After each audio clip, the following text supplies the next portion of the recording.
Hi, here's how you can make USD and other international transactions using Gigbanc. From payment for services, subscriptions and online courses to running social media ads and even shopping internationally, it's all possible in just few steps.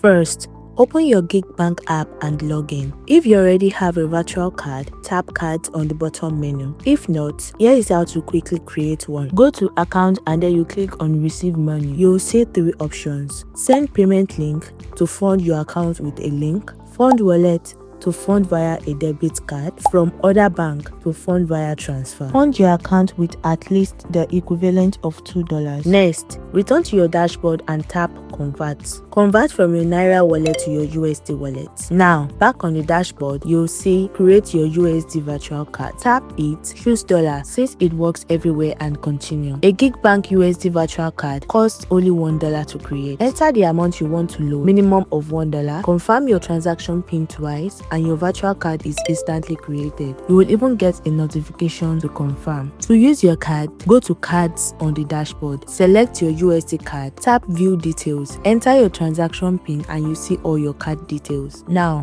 you can use it anywhere online to pay for services, subscription, courses, ads, or shop globally with ease. Download Gigbanc today, sign up and verify your account, and start enjoying seamless cross-border banking and payments. Bye!